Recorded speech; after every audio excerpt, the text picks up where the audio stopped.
Buenas tardes. Vayan por favor poniendo su asistencia en el chat. En un momento comenzamos.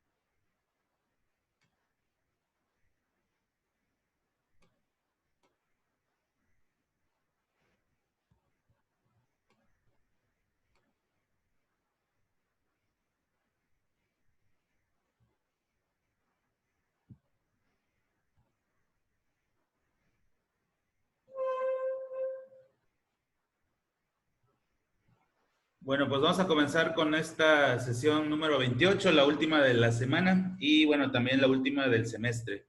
Recuperando la información previa de ayer y de antier, estamos analizando las instituciones públicas en el sentido de su desempeño.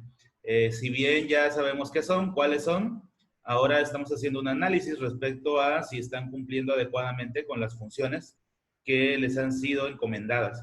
Además de que, bueno, también en previas clases se mencionó cuál podría ser el camino que alguno de ustedes podría tomar en caso de requerir algún apoyo por parte de alguna de estas instituciones, sobre todo aquellas que tienen que ver con la cultura del deporte o el arte, ¿no? Que sí existen ahí y que, bueno, se supone que están para darnos la oportunidad de poder también participar en sus procesos, brindándoles apoyos, espacios, apoyos económicos incluso, o espacios deportivos o culturales, becas, incluso becas para estudiar en el extranjero, y que, bueno, estas instituciones, en el caso de las educativas y de las culturales, pues tienen una oferta para ustedes. Y más allá de la descripción, de saber de cuáles son los mecanismos para poder tener acceso a ellas, pues también vale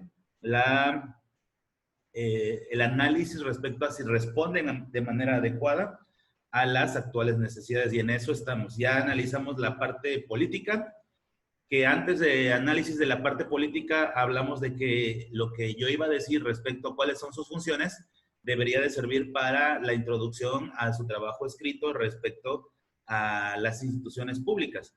Después analizamos la parte política, la parte económica, la parte cultural, la parte educativa.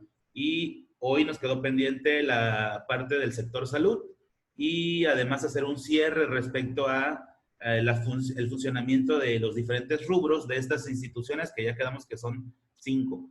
Además de analizar estas, bueno, que esta es lo que vimos la anterior sesión, pues vamos a analizar también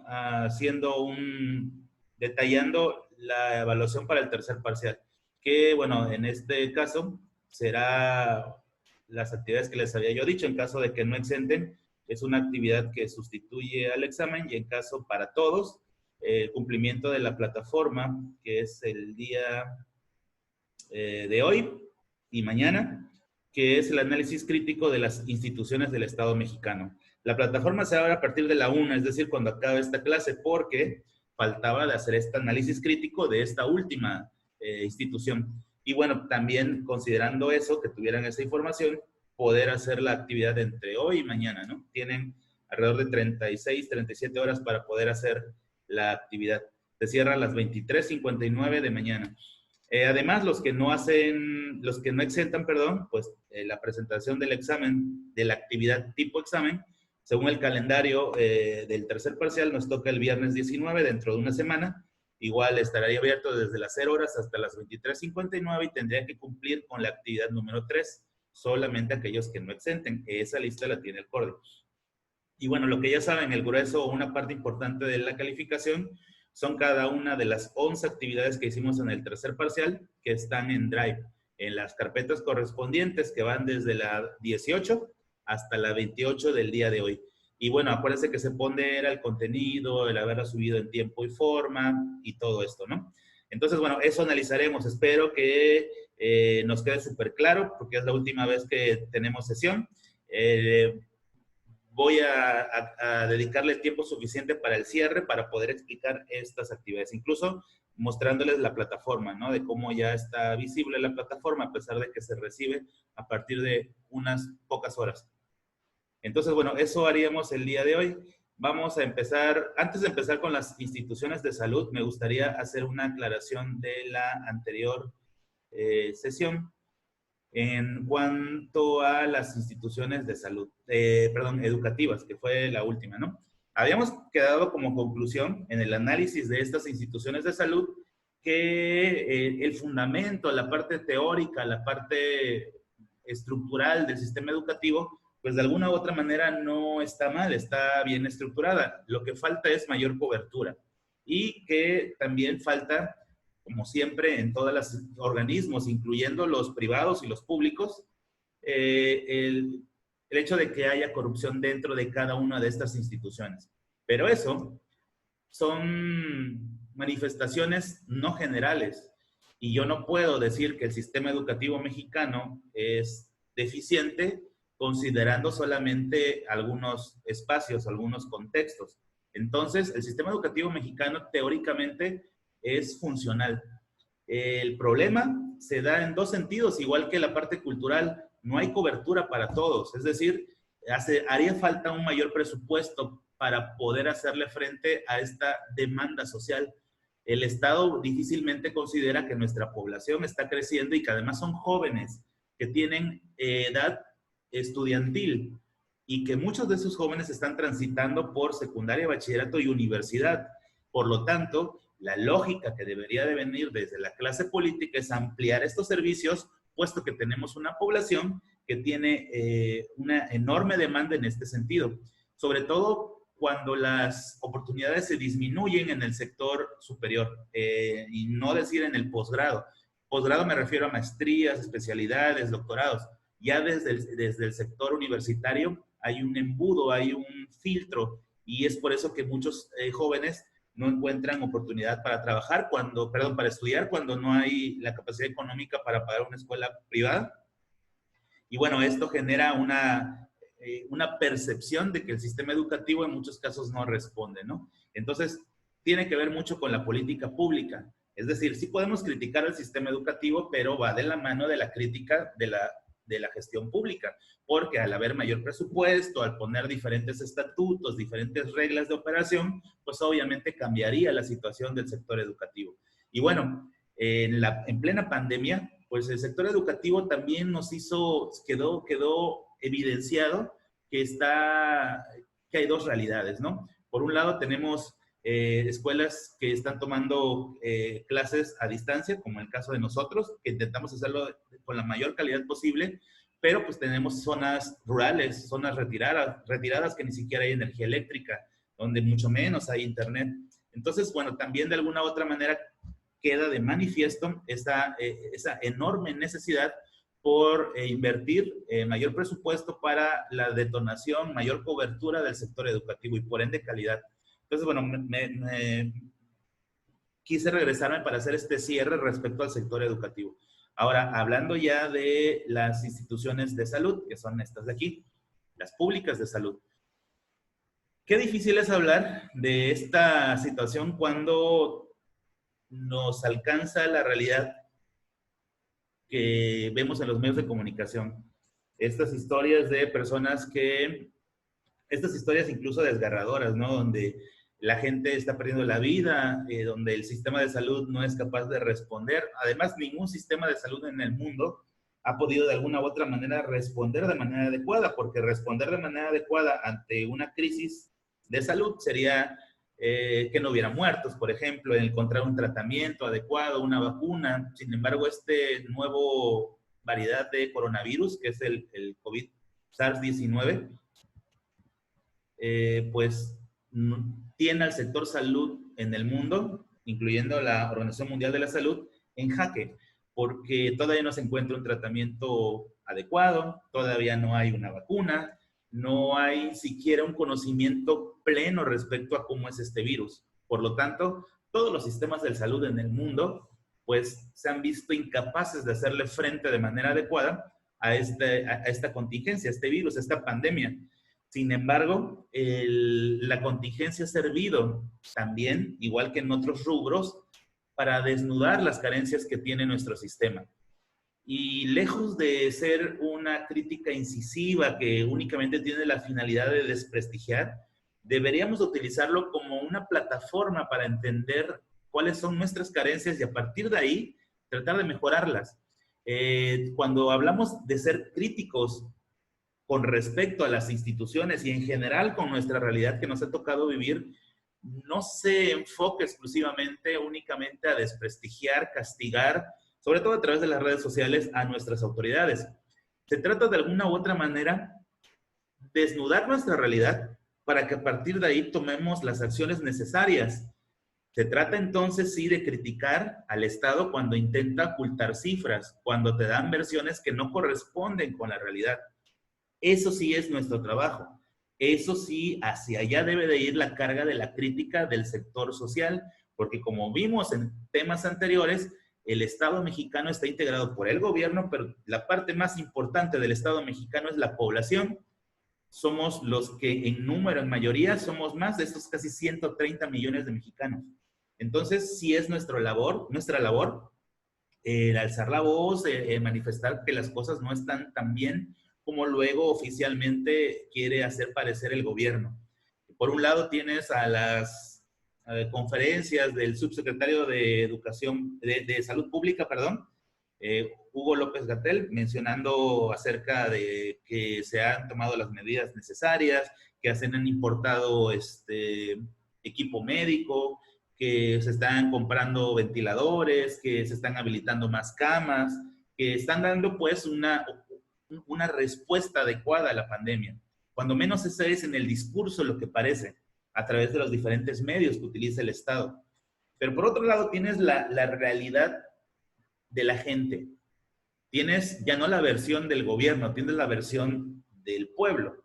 Y tienes incluso a médicos tomando la cámara, el micrófono y denunciando que el sector salud no está recibiendo los insumos, el equipo necesario para hacerle frente a esta pandemia.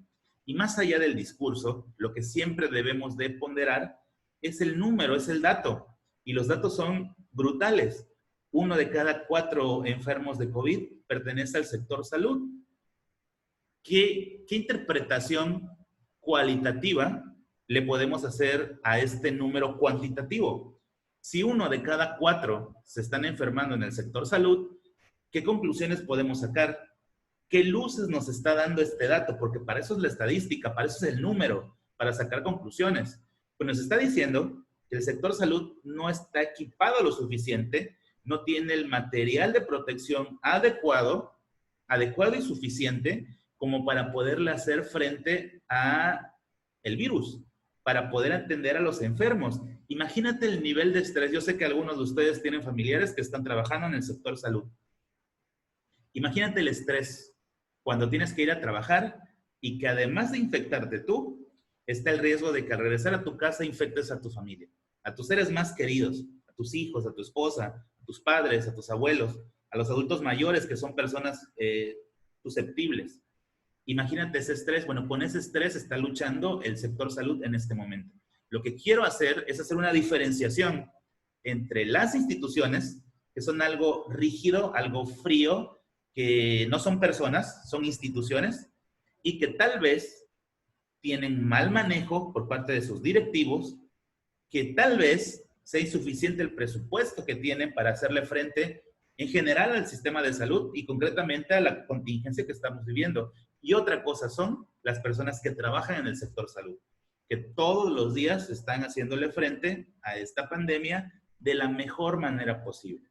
Hemos visto en medios de comunicación personas que dicen que compren su propio equipo, que el equipo médico que les han dado no es el adecuado, lo desechan y mejor compran de su dinero algún otro que les pueda servir de una mejor manera.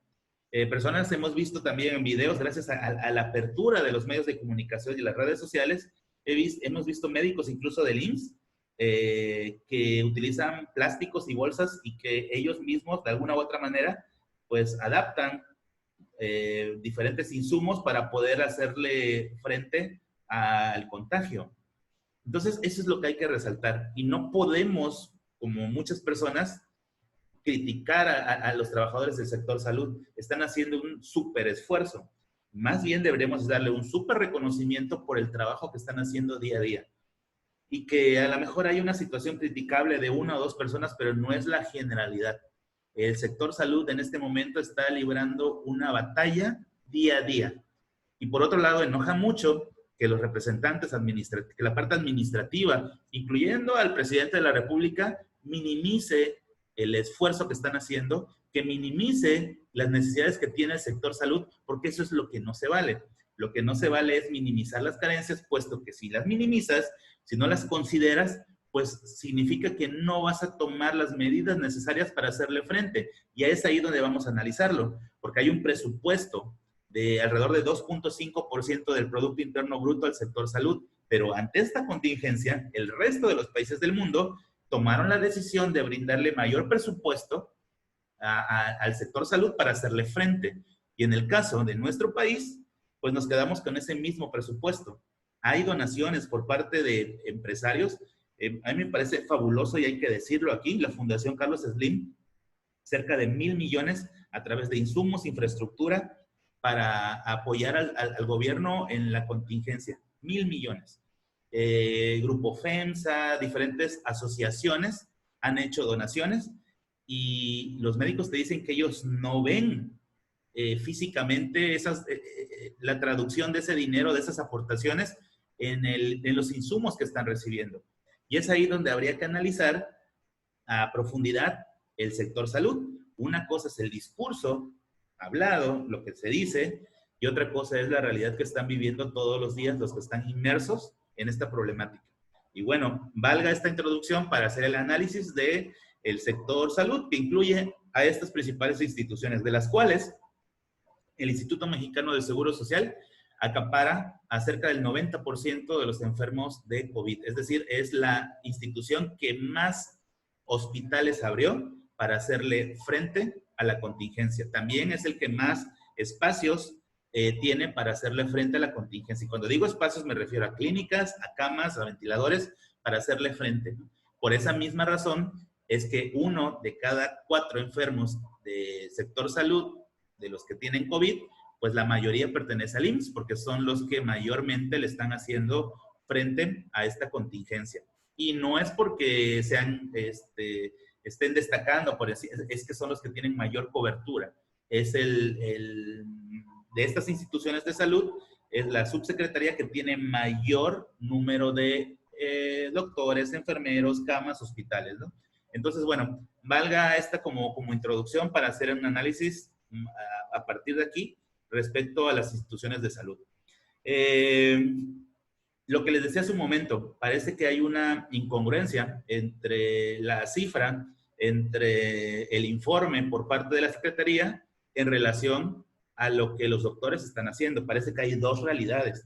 Parece que por un lado el Estado minimiza, da cifras que no son que además dosifica la información, el hecho de que no es tan necesario hacerle frente a la pandemia con cubrebocas, que minimiza las acciones que debimos de tomar con mucha mayor responsabilidad. Y bueno, por otro lado, tienes al sector salud, a la gente de a pie, no los que salen en los medios de comunicación, que están todos los días arriesgando su vida por hacerle frente y cumplir con la labor que les ha sido encomendada y que además ellos quisieron dedicarse a ello, ¿no? Que tienen vocación por hacerlo y hacerlo realmente bien. Entonces, bueno, valga el reconocimiento para los de la derecha y valga la crítica para los de la izquierda. Estoy desde mi perspectiva, crítica en el sentido de que parecería que no responde la cifra, el dato, la información de los de la izquierda con lo que nos dicen los de la derecha. Entonces, bueno, y no estoy hablando de ideología política, por Dios, estoy hablando de la imagen meramente. Entonces, bueno, en ese sentido, pues, considerarlo, ¿no? Para hacer la crítica adecuada. Como el análisis de todas las cosas se debe de hacer de manera cuantitativa y después de manera cualitativa, vamos a hablar acerca de números, de algunos datos que sirven para saber o por qué el sistema de salud no está respondiendo de manera adecuada a un virus que de por sí es difícil de poderle hacer frente sin importar el país, sin importar el sector salud de cualquiera de estos países, incluyendo los países del primer mundo, ¿no? Uno de los datos, el primer dato, nuestro país destina el 2.5 de Producto Interno Bruto al sector salud. Entonces, dato duro, 2.5 del PIB, PIB, B grande, que significa Producto Interno Bruto. El Producto Interno Bruto es el total de dinero que el país recibe a través de diferentes mecanismos, ya sea impuestos, venta petrolera, etc. Entonces, un país como el nuestro le dedica 2.5 de promedio del Producto Interno Bruto al sector salud. Hay una diferenciación en comparación a otros países que le dedican 5, 7, países ante la contingencia le dedican hasta el 10, 20%, ¿no? En el caso, por ejemplo, de países como Canadá, Alemania, que hicieron una rectificación de su plan nacional de desarrollo y le quitaron dinero a otros rubros para dedicárselos a la salud. En nuestro país está sucediendo eso, pero es para dedicárselo a los 3 grandes proyectos de la administración actual. Y eso es lo criticable. Ante esta situación de contingencia no esperada, obviamente nadie creía que esto fuera a ponerse así, pues entonces haces cambios, pero no seguir con el plan inicial, puesto que ahora hay otra cosa más grave, que son la vida de personas. Entonces, en nuestro país sí se están quitando dinero a diferentes rubros, pero para darlo a los 3 grandes proyectos de la nación, que es el Tren Maya, que es el aeropuerto de Texcoco y que es la refinería de Dos Bocas. Y las otras 6 refinerías que también se están modificando y reactivando, ¿no? Entonces, bueno, eso es lo criticable. 2.5, ¿es necesario más? Sí, es necesario mucho mayor presupuesto, como hacen otros países. Incluso se llevó al Congreso la petición de que el presupuesto a la salud se incrementara alrededor del 5 o 6% y fue denegado. Es decir, antes de la contingencia, pero hay que aclararlo también, antes de la contingencia, en el 2019, se planteó por parte de la iniciativa, por cierto, por parte de AMLO, que el presupuesto al sector salud se duplicara. Sin embargo, el Congreso de la Nación, que también pues, es controlado por el mismo Morena, lo negó y se siguió manteniendo alrededor del 2.5% de presupuesto. Entonces, bueno, eso es como datos duros. Cuando hay una contingencia, cuando hay algo no esperado, la respuesta del sector salud debió ser incrementar el presupuesto. Pero esto no es responsabilidad del sector salud. Esto es responsabilidad de la Secretaría de Gobernación. Incluye las iniciativas del presidente de la República, pero también incluye el Poder Legislativo, que tendrían que hacer las adecuaciones necesarias para poder modificar el presupuesto ya diseñado desde el año pasado, para modificarlo y entonces darle una mayor inyección de capital al sector salud. Y bueno, también hay otra noticia que tiene unos cuantos días que salió, que este presidente, bueno, este actual gobierno, pues, menciona que no se iba a endeudar para hacerle frente al COVID ni a ninguna otra cosa, sobre todo el quiebre de empresas, de pequeñas y medianas empresas, que también es algo terrible que está sucediendo en nuestro país y que está generando mucho desempleo, porque no se iba a endeudar igual que los gobiernos anteriores. Es el discurso político. Bueno, pues la realidad es que hemos pedido 5 préstamos, hemos pedido más de 2,000 millones de pesos, 2,000 millones de pesos al Fondo Monetario Internacional, de dólares, perdón, al Fondo Monetario Internacional y al Banco de México, perdón, al Banco Mundial, principalmente al BM.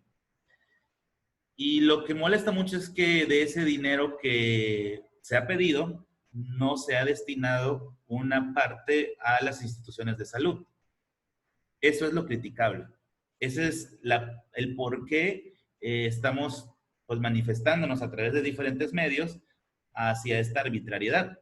Es decir, es como si tú fueras jefe de familia, en unos años, cuando sean mamá, papá, los varones, tienes destinado tu presupuesto, lo que ganas tú, lo que gana tu esposa, o en el caso de que trabaja uno de los dos, a pagar la mensualidad de tus hijos, de la escuela, pagar la mensualidad de tu coche, el pago de tu casa, el supermercado, los servicios, la tarjeta, la ropa.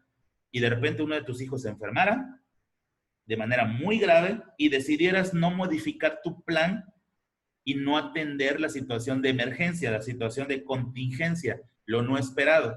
Bueno, pues eso parece que lo que está haciendo el gobierno de la República.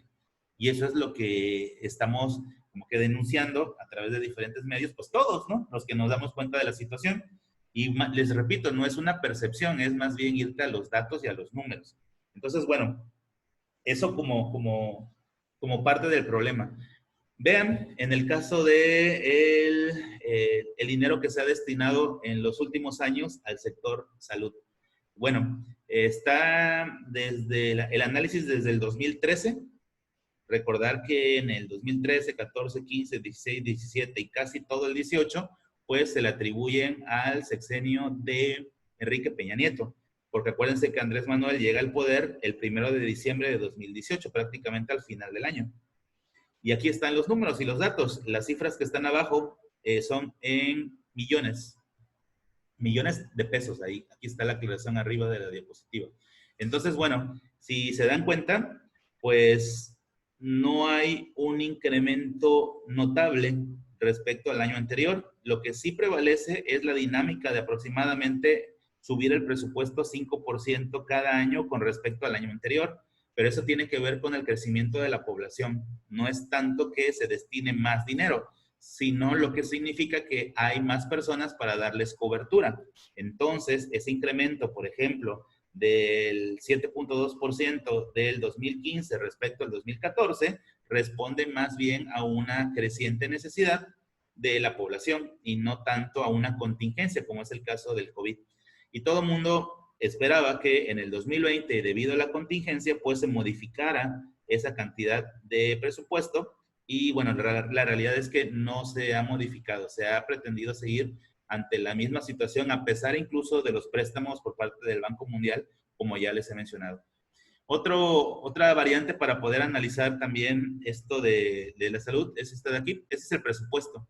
El presupuesto que se dedica de acuerdo al tamaño de la población, de acuerdo a la cantidad de millones de habitantes y de acuerdo al Producto Interno Bruto. Haciendo esta ecuación en relación al Producto Interno Bruto, número de población, pues se hacen estas proyecciones. Y ese es el 2.5% que les menciono que en promedio se ha estado dedicando en los últimos años a la educación. Vean, no varía. Y conste que ya no es Morena, ¿eh? Morena podemos criticarlo de 2019, 2020, pero también con el gobierno anterior de Enrique Peña Nieto, era la misma situación. Es más, podemos incluso analizar los 2 últimos años de gobierno de Felipe Calderón y pues prácticamente no hay una variación, ¿no? El punto más alto es 2.9 del presupuesto y el más bajo es el 2.5, ¿no? En el caso del 2020, 2019 y 2018. Entonces, pues bueno, esto es los números en relación a la inversión que se le hace al sector salud. Por obvias razones, pues no tenemos la capacidad ni la cobertura para brindar un servicio adecuado. Hablando acerca de los números, que también son las cosas que nos permiten valorar, así, si yo voy a valorar el sistema de seguridad, me debo de ir al dato de la delincuencia. Y entonces así puedo sacar un balance real respecto a la valoración de una institución. Pues aquí hablamos acerca de la valoración del sector salud en relación a la contingencia que nos toca vivir, ¿no? Que nos sirve como referente para hacer un análisis del sector salud en nuestro país. Pues aquí están los últimos datos hasta el día de ayer, junio 11. Pues son datos que hace, ¿se acuerdan? 3 meses, cuando empezó a escucharse en México de esto, pues jamás pensamos que podremos llegar a este número, ¿no? Alrededor de casi 16,000 muertes hasta el día de ayer, cerca de 134,000 infectados. El subsecretario de Salud del día de ayer mencionó que la cifra calculada puede variar entre 25 y 35,000 defunciones. Es decir, apenas vamos a la mitad. Y lo grotesco del asunto es que, bueno, ya se ha empezado a reaperturar la actividad por parte del Estado.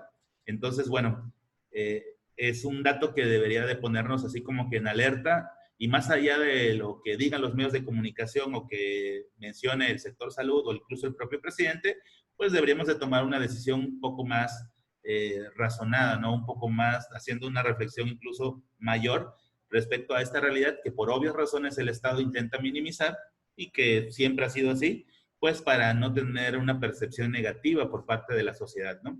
Entonces, bueno, esta es la razón. Cuando nos preguntamos por qué un político dice tal cosa cuando la realidad es otra, bueno, tiene la finalidad de minimizar el impacto de las cosas negativas en su gobierno, haciendo todo lo necesario por desviar la atención, ¿no? Incluyendo no enfocarte en el COVID y enfocarte en otras cosas, ¿no? Como hemos estado viendo en Estados Unidos, fue el asesinato de esta persona que provocó marchas y movilizaciones, y en nuestro país también copiamos el modelito, y la gente deja de hablar del sistema de salud y se va a las manifestaciones, la declaración de que hay un bloque opositor amplio que intenta derrocar al presidente para mover la atención que debería de estar centrada en hacerle frente de manera más adecuada a la contingencia y a la contingencia de salud, fortaleciendo las instituciones de salud y no tanto minimizando la situación o maquillando las cifras, que además, pues ya saben, ¿no? Que incluso el propio subsecretario mencionó que para saber el número real habría que hacer una multiplicación,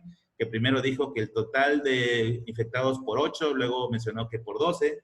Entonces, en realidad, estamos en una incertidumbre, y eso es lo que no debería de suceder si tuviéramos un sistema de salud que respondiera de mejor manera, y no responde de mejor manera en gran medida porque no hay el suficiente presupuesto. A eso le sumas lo mismo que en las otras, ¿no? El mal manejo por parte de algunos funcionarios, actos de corrupción, etcétera.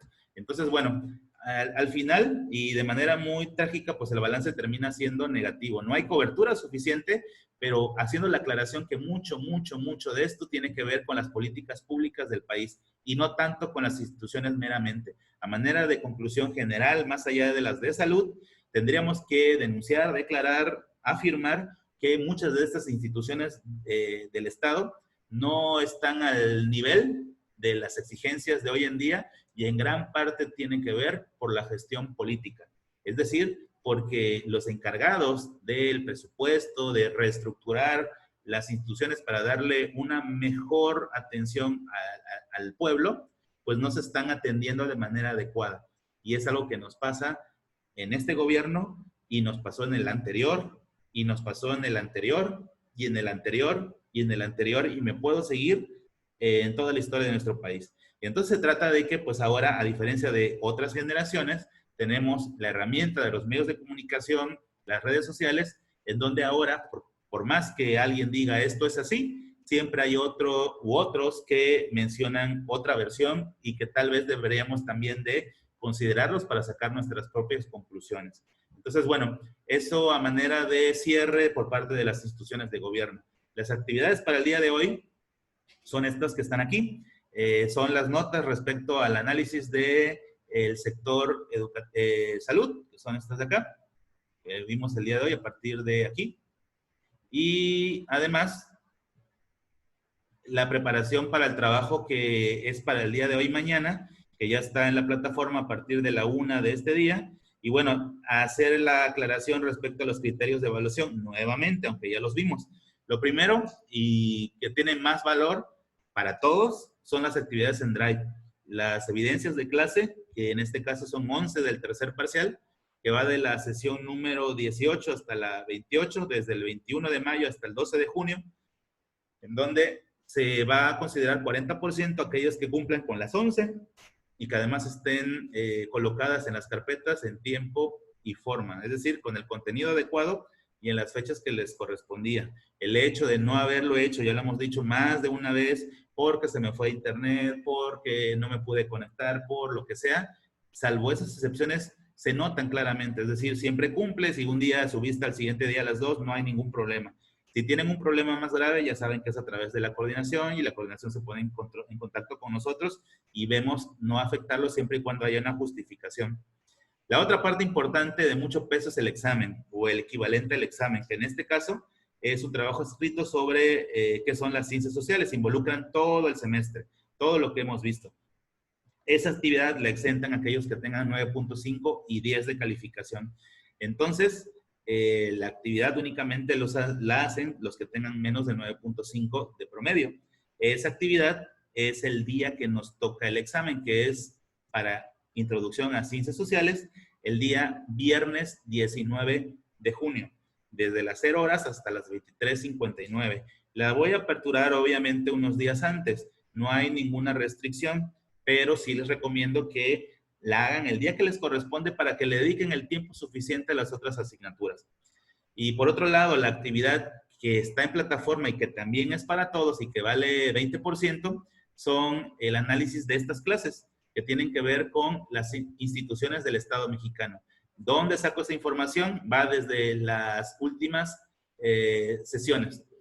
A partir de la sesión como 23 empezamos a hablar acerca de instituciones de Estado. Debe de incluir los 5 ámbitos. Acuérdense que es el ámbito político, económico, cultural, educativo y el sector salud. Este análisis crítico lo deben de subir entre hoy y mañana a las 23:59. Esta es la vista de la plataforma. Esto es lo que debe de incluir. Es decir, esto está montado en la plataforma, pero bueno, si quieren hacer captura de pantalla o fotografía, pero ya saben que está en la plataforma. Está la plantilla de cómo se va a evaluar, así como lo están viendo, y además la actividad que es el análisis de las instituciones de Estado y qué debe de incluir. Entonces, bueno, eso es lo que está para ustedes. Voy a revisar el chat por si tienen alguna duda y lo podemos aclarar.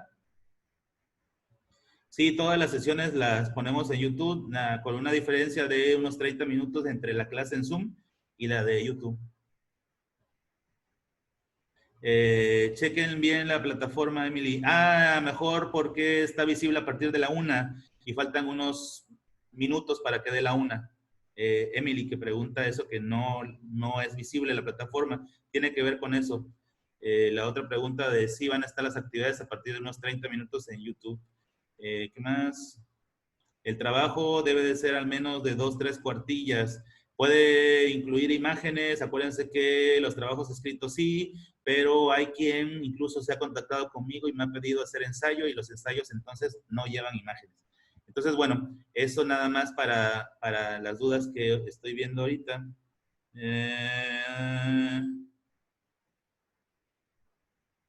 Ok, acuérdense que pueden checar las sesiones. Bueno, me despido de ustedes, fue un gusto haber estado